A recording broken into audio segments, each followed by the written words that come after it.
안녕하십니까. 진짜별과 함께하는 점성술 크로노 사이트 주간 운세 예보 2025년 7월 16일부터 31일 7월 하순 이야기 시작하겠습니다. 7월 하순에서 가장 중요한 구조는 아무래도 18일에 있는 수성 역행 정지, 그리고 그 23일에 있는 금성 화성 사각인데, 이 수성 역행 수성의 정지 같은 경우에는 수성 역행이 1년에 딱 3번 있잖아요. 4개월에 한 번꼴로 있기 때문에 어쨌든 역행 정지, 순행 정지 다 합치면 한 6번 정도는 하니까 중요한 구조긴 하지만 그래도 그렇게 유니크하냐, 그것은 아닌데, 이번 23일에 있는 금성 화성 사각은 조금 특이합니다. 왜냐하면은 그냥 금성하고 화성만 사각을 맺는 그런 게 아니고 그 주변에 그 교점이 끼어요. 그러니까 달의 교점축이 금성하고 화성하고 같이 연결돼 가지고 일종의 T크로스를 이루고 있는 거죠. 그래서 그 하루 전에 금성은 북곡점이랑 만나고 그 하루 전에 화성은 지금 남교점이랑 만나는, 그러니까 금성 화성 자체가 달의 교점축의 유효 영향권에서 벌어진다, 이렇게 표현할 수가 있고요. 그리고 또 하나, 이제 금성은 당시에 그 항성의 밭, 그러니까 쌍자궁 20도에서 25도 사이를 지나고 있기 때문에 금성이 또 뭐라고 그래야 돼, 언제나 열나 있는 그 오리온 자리 감마성인 벨라트릭스랑 만나고 있습니다. 23일에 사각을 맺을 때 화성이랑. 그래가지고 소위 말하는 점성술에서 비일상적인 외부 효과를 담당하는 대부분의 것들이 이때 딱 다 걸려요. 세외 삼행성까지 걸렸으면 완벽했을 텐데 이제 그것은 빠졌고, 어쨌든 교점이랑 메이저 항성 1등성이랑 어떤 구조에 같이 걸린다. 그러면 그 구조의 파급 효과도 커질 뿐더러 우리가 아는, 우리한테 익숙한 방식으로 그 사건들이 벌어지기보다는 좀 비일상적이고 특이하고 웬만해서는 다시 반복되지 않을 것 같은 그런 방식으로 사건이 벌어질 공산이 큽니다. 그래서 이 두 가지 구조에 주목해서 살펴주시면 될 것 같습니다. 자, 이때 처음 들어오는 구조는 천왕성이 7월 15일에 그 플레이아데스 성단의 큰언니 세븐 시스터즈 중에서 가장 큰 알키오네랑 만납니다. 이 알키오네하고 천왕성 얘기는 그 7월 초순에 그 금성 천왕성 회합에서도 말씀드렸었죠. 왜냐하면 그때도 영향권이었기 때문에 6월 30일부터 7월 29일까지 사실상 한 달 4주 이상 유효한 구조입니다. 왜냐하면 천왕성이 세외 삼행성 중에서는 막내이긴 해도 가장 아주 느리잖아요. 그러다 보니까 어떤 항성이랑 만나는 것도 거의 이런 식으로 한 달 가까이 유효기간을 두게 됩니다. 그래서 이때는 탈 것에 관련된 사고는 말할 것도 없고, 그걸 포함해서 모든 종류의 상해, 사고, 재해 이런 것들의 발생률이 많이 증가할 겁니다. 그리고 또 정치적 이념이나 종교 같은 거의 문제, 사람을 완고하게 만드는 어떤 그런 믿음에 가까운 어떤 신념 체계, 이런 것들하고 천왕성이 좀 관계가 깊거든요. 근데 문제는 이게 정말 좋은 표현은 아닌데, 배운 것 없는 무지렁이들이 나의 어떤 불안을 잠식시키기 위해서 가지는 종교적 신념, 이런 게 아니고 충분히 배운 사람들이 논리와 체계까지, 논리를 곁들여서 체계적으로 자신의 신념 체계를 만드는 것이 천왕성과 어떤 천왕성의 특징 중에 하나고요. 천왕성이 격한 항성을 봤을 때 더더욱 이런 사항들이 잘 나타나겠죠. 그 완고한 별들이 있어요. 완고함을 대표하는 별들이 뭐가 있습니까? 항성 중에서 1번이 안타레스죠. 완고함의 상징. 그러니까 안타레스가 천왕성이랑 만나는 게 이게 한 40몇 년에 한 번 있는 일인데, 그때마다 아주 정치적 이념과 종교 서로 타협이 안 되는 그런 문제 때문에 사회적으로 큰 반향이 있을 수도 있고, 개인적으로도 이런 것 때문에 사람들 사이에 관계가 안 좋아질 수가 있겠죠. 그래서 이런 그 감정적으로는 서로 끌리는데 정치적 이념이나 종교, 나는 무슨 교 믿는 사람은 뭐 결혼 안 할 거야. 혹은 나는 좌파면 우파면 뭐 그 이념이 다른데 어떻게 결혼을 하나? 뭐 이런 식이 되는 거죠. 그러니까 원래라면 잘 풀렸을 연애나 인간관계 같은 게 어떤 이런 사실은 연애나 감정과는 아무 상관없는 문제 때문에 하루아침에 뒤집어질 수 있다는 거. 그리고 또 알키온의 천왕성 조합의 특징이 애들을 좀 위험하게 만들어요. 그래서 아이들이 다치기가 쉽습니다. 그래서 뭐 자칫 다칠 수도 있는 위험한 활동에 아이들을 노출시키지 않는 게 좋은데 이미 하나 터졌죠. 그러니까 사실 이거는 천왕성 알키온의 조합은 6월 30일부터 이게 발동하는 거기 때문에 지난달에 말미를 말하자면 그때 얘기를 좀 했어야 되는데 미국 텍사스에서 미국 텍사스에서 이제 폭우하고 홍수가 내려서 캠프에 참가하고 있던 애들이 많이 죽었거든요. 그래서 이런 식입니다. 그러니까 집에서 약간 애들을 떠나게 하는 게 혼자서 이게 좀 위험하다라는 거죠. 그래서 사실 뭐 우리나라에는 그런 문화가 있지는 않지만 북미나 그런 쪽에서는 애들을 여름방학에 캠프 보내는 그런 문화가 있어요. 그래서 뭐 자립심과 공동체 의식을 키우고 다 좋습니다. 다 좋은데 타이밍이 별로 안 좋아. 지금은. 그래가지고 8월, 7월 끝날 때까지는 천왕성이랑 알키오네가 유효 회합 상태이기 때문에 이때는 사실 아이들로 하여금 보호자와 떨어져서 약간 다칠 수 있는 위험한 활동에는 웬만하면 참여 안 시키는 게 좋습니다. 자, 그리고 수성이 가다가 알 표시가 생기죠. 7월 18일에 수성이 정지하면서 역행을 시작합니다. 14일부터 22일까지 작동을 하고요. 자, 이때는 약간 좀 서로 정치적으로 경쟁하는, 이게 꼭 뭐 직업 정치 어쨌든 뭐 국가 정치 이런 데뿐만이 아니고 사내 정치, 심지어 뭐 동네 말하자면 이제 동대표끼리 전임 동대표랑 현임 동대표랑 막 싸우고 뭐 이렇게 서로 경쟁할 수 있는 파벌끼리 뭐 대놓고 싸운 게 아니고 툭툭 농담처럼 던지는데 그게 잘 보면 내용이 도발이야. 이런 일들이 벌어질 수 있습니다. 그래서 밖에서 보면 유쾌하지. 재밌게 사는구나. 근데 안에 있는 사람들 입장에서, 이해관계가 얽힌 사람들 입장에서 보면 분위기가 엄청 쌀벌하더라라는 겁니다. 그리고 또 이번 수성 역행정지 특징이 서로 체면, 과시. 그러니까 사실 이걸 뭐라고 그러죠? 좋은 표현은 아닌데 일본 말로 훅가시를 세운다고 그러죠. 일본식 우리나라에서 쓰는 관용어구인데 훅가시를 자꾸 별로 영양가도 없는 훅가시를 세우려고 그러다가 서로 이제 자존심 다툼, 별 쓸모도 없는 다툼 그런 것 때문에 밖으로 보이는 그런 걸로 경쟁하려고 되게 건설적이고 현실적이고 실무적인 타협의 가능성은 점점 더 미공속으로 들어가서 안 보이게 된다는 겁니다. 그러니까 이때는 사실 한쪽이 자존심을 좀 낮추고 낮은 자세에서 접근을 해야 되는데 이게 점점점 훅가시가 더 세지다 보니까 문제가 생기는 거예요. 이런 약간 사자자리, 지금 수성이 사자자리 15도에서 역행을 시작하거든요.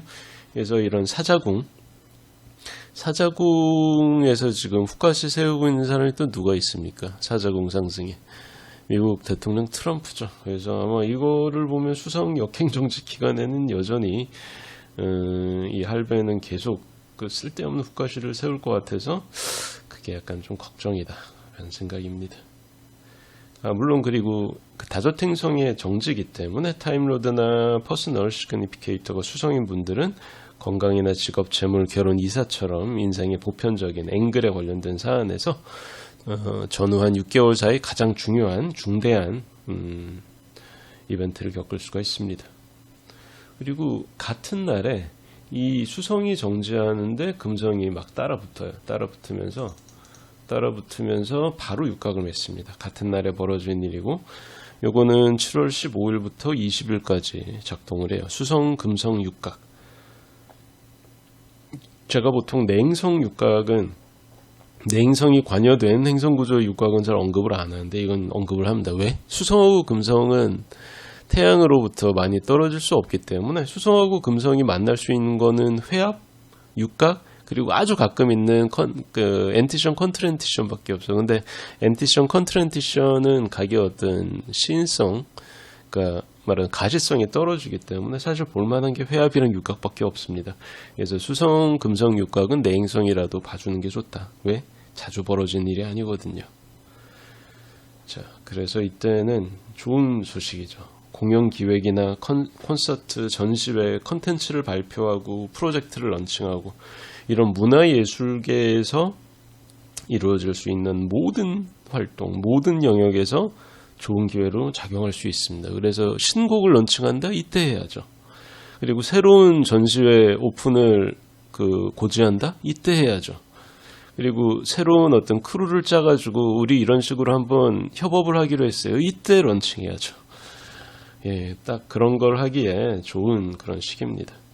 다만 이제 이때는 약간 뭐랄까 일 오리엔티드이기 때문에 그러니까 눈앞의 성취, 눈에 보이는 성취 같은 게 더 급해서 그러니까 일이 우선이에요. 일이 우선이라 되게 내밀한 감정의 교감같이 알콩달콩한 그런 거하고는 생각으로 잘 맞지가 않습니다. 그래서 보통은 이제 금성이 끼어 들어간 구조에서 길각이면 아 연애해도 좋겠거니 생각할 수 있지만 이때는 조금 결이 다르다.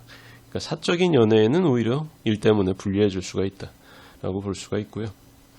그리고 또 이때는 수성이 딱 역행하는, 그러니까 정지하는 순간 금성이 육각으로 스치고 지나가기 때문에 시간이 되게 촉박합니다. 시간이 촉박하고 그래서 이게 모두들 그게 올 거라고 예상을 하고 있던 기회가 있는데 정작 타이밍 맞춰서 실제로 그 기회를 잡는 사람은 나중에 따져보니까 별로 없어요. 다들 할 것 같았지만 사실은 이런저런 이유 때문에 못하고 안 하고 실제로 기회를 잡은 사람은 극히 소수였다 라는 그런 식으로 일이 돌아갈 수가 있습니다.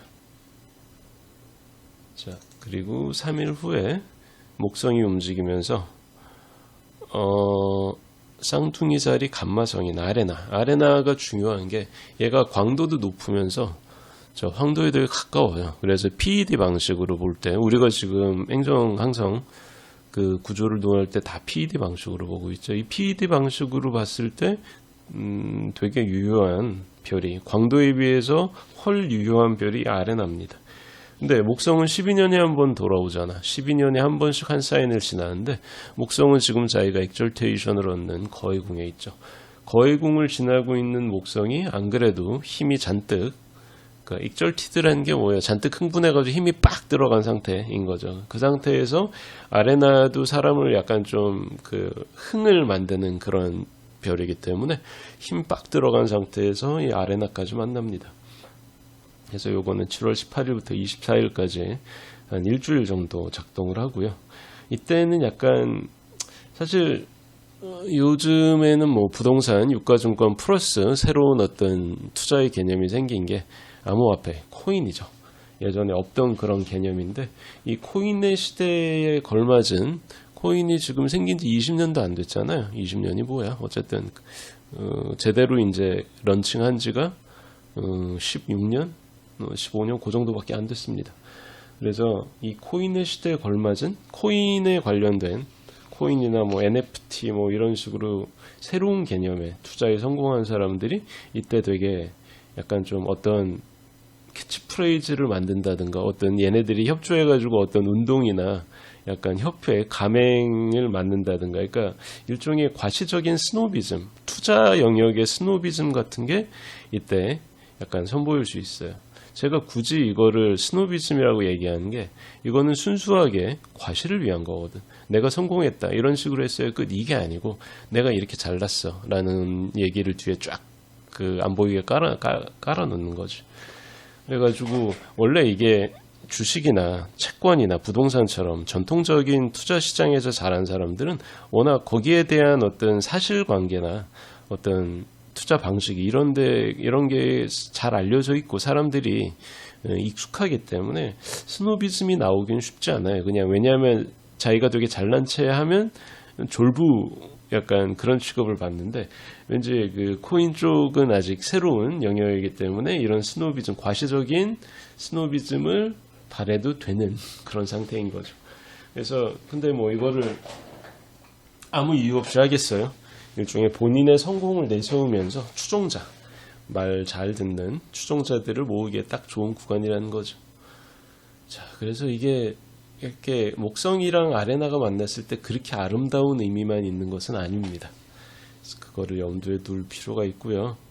자, 그리고 금성이 곧 아까 말씀드렸던 쌍자궁 20도에서 25도 항성의 밭에 진입을 하죠. 이게 23일부터 27일까지 작동을 하고요. 항성의 밭이라는 건 벨라트릭스로 시작해서 카펠라, 엘나스, 알닐람 뭐 거기에서 시작해가지고 알헤카까지 정신없이 1도에 거의 뭐 하나씩 다 있거든. 그래서 이때는 근데 걔네들이 다 항성의 밭에 들어가 PED 방식으로 들어갈 수 있는 별들이 다 개성이 충만하기 때문에 완전 정신이 없어요. 다들 비슷한 애들이 아니야. 다 달라. 그래서 23일부터 27일까지 작동을 하고 타임로드나 이제 퍼스널 시그니피케이터가 금성인 분들은 이때 평소에 잘 겪지 않는 되게 비일상적이고 특이한 경험들 이런 데 집중적으로 노출될 수가 있습니다. 아까 말씀드렸죠. 그리고 그러니까 하루는 정말 좋다가 다음날 바로 약간 기분이 날아가는 느낌으로 그러니까 업다운이 엄청 폭이 크고 정신없이 빠른 주기로 반복이 되기 때문에 이때는 소위 말하는 정신줄을 잡고 있기가 어려운 상황입니다. 타임로드나 퍼스널 시그니피케이터가 금성인 분들은 더욱더 그럴 거예요. 게다가 또 뭐가 있어요 이때? 자, 7월 23일에 아까 말씀드렸던 금성화성 사각이 있는데 이게 달의 교점 축과 T크로스를 이루는 그런 환경에서 성립을 한다. 이거는 7월 16일부터 30일까지 무려 보름 동안 유효한 구조입니다. 왜? 금성하고 화성 둘 다 순행을 하고 있기 때문에 스쳐 지나가는 게 아니고 물론 금성이 빠르죠. 금성이 빠르지만 화성도 지금 꽤 빠른 상태예요. 꽤 빠른 상태이기 때문에 얘네들이 꽤 길게 사각을 맺게 됩니다.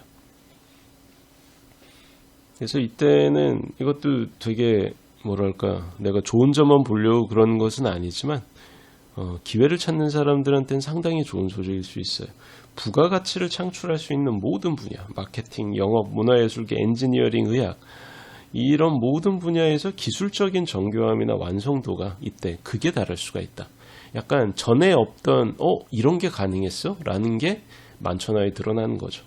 그러니까 아까 같이 기술적인 숙련도를 요하는 그러니까 노하우가 있고 내가 계속 이 어떤 술기를 반복해가지고 그거를 남들보다 잘할 수 있게 되는 그런 어떤 영역에서 물론 이거는 뭐 건설 영역, 배관이나 미장이, 목공 이런 데에서도 당연히 있을 수 있겠죠. 근데 좀 더 크게 산업적인 그런 측면을 봤을 때 예전에는 A 공법으로 하면 약간 3일 걸리고 그 불량률이 한 1.5%가 나와. 근데 전혀 새로운 기술을 도입해서 B 공법으로 하니까 딱 하루 반 걸리고 불량률은 소수점 밑으로 떨어집니다. 그러니까 갑자기 이렇게 시장을 확 변화시킬 수 있는 그런 기술이 톡 튀어나올 수가 있는 거죠. 그래서 그런 어떤 혁신적인 신기술이나 새로운 개념, 관련된 논문이라든가 혹은 그거를 그 특허를 가지고 어쨌든 인더스트리에 이제 바로 뛰어드는 그런 유니콘 기업이 있다든가 그런 소식이 들려올 수 있고요. 그래서 이때는 어쨌든 촉이 좋은 사람들은 이게 그 마르크가 얘기했던 그건가? 라고 생각하면 투자해서 성공할 수도 있겠죠. 자, 근데 이게 또 아까랑 또 비슷한 얘기인데 연애나 인간관계에선 좀 별로야. 상대방을 자기 입맛대로 막 움직이려고 약간 내가 기가 세니까 내 성질에 맞춰줄 수 있는 사람하고 사귀어야지. 근데 그게 말처럼 쉽습니까? 바보야 상대방이? 아니지. 어쨌든 그러다 보니까 연애 사업에서 일종의 대폭망이 벌어질 수가 있습니다. 객관적인 스펙을 보면 참 잘난 사람인데 이상하게 연애를 못해. 이거는 인간관계나 파트너십에 대한 가장 기본적인 예의를 안 지키는 사람일 확률이 높거든요. 나는 원래 이렇게 생겨 먹었으니까 나랑 연애하고 결혼하려면 네가 나한테 무조건 맞춰야 돼. 물론 내가 돈을 엄청 많이 벌고 너를 뭐 지원을 해주고 부양을 해주겠지만 뭐 그래도 내 성질은 절대로 뭐 이런 사람들은 사실은 파트너십을 안 하는 게 좋아요. 결혼 안 하는 게 좋거든요. 왜냐하면 결혼이라는 게 그렇게 스펙이나 어떤 한쪽의 일방적인 우위만으로 이게 진행될 수 있는 게 아닙니다. 해보면 알아요, 여러분. 어쨌든 그렇기 때문에 근데 거기에 대한 약간 어리숙한 환상을 가지고 있는 사람들이 자신의 흥에 겨워가지고 이거를 밀어붙이려고 그러다가 폭망할 수 있다라는 얘기고요. 자, 이틀 후에 화성이 사자자리 베타성인 데네볼라랑 만납니다. 데네볼라는 흉성이죠. 이리 봐도 저리 봐도 흉성입니다. 근데 화성이랑 만나면 더더욱 흉성이에요. 24일부터 26일 새벽까지 작동을 하고요. 이때는 앙심을 품은 누군가를 엿먹이기 위해서 약간 좀 복수하겠다. 약간 이런 느낌이거든. 고전에서도 데네블라 화성 조합은 복수, 원한, 뭐, 요런 키워드가 나옵니다. 그래서 이 얘기는 뭐냐. 누군가를 엿먹이기 위해서 나의 돈과 시간을 마구 쓰는 거죠. 불필요한 자원을 낭비하면서. 그리고 또 사람을 엿먹이는 게 말처럼 쉬운 일이 아닌 게 주변 사람들이 알잖아. 그리고 나의 그 적의나 원한 같은 걸 사람들한테 전혀 표출하지 않는 거는 대단히 어려운 일이다. 그러니까 알게 모르게 다 알아요. 아, 너는 저 새끼 싫어하는구나. 근데 그 싫어함이라는 건 공동체 내부에서 비용을 요구하는 일이기 때문에 사람들이 되게 불편해하거든요. 근데 사람들이 저 사람을 싫어하는 거 알기 때문에 저 사람을 엿먹이려고 호시탐탐 기회를 노리고 있는 사람이 옆에 편하게 있겠느냐 말이지. 완벽하게 감출 수 있는 게 아니라면. 그래서 그런 어떤 사회적 평판과 어떤 신뢰도, 공동체 구성원으로서의 신뢰도에 대한 리스크를 감수를 해야 돼. 그러니까 정말 이해득실만 따지면 손해인 장사인 거죠. 근데 화성 데네볼라 시기에 이게 딱 걸리면 이게 눈에 아무것도 안 들어오거든. 저 새끼 하나 엿먹어 봐야지. 이 생각밖에 안 듭니다.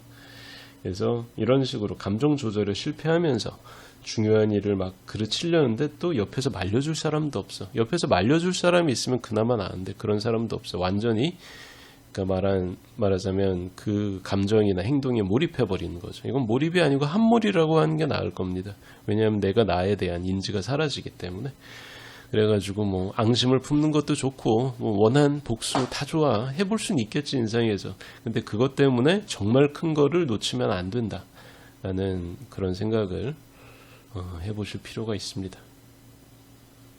자, 크로노사이트 주간 운세보 2025년 7월 하순 이야기는 여기까지 할게요. 감사합니다.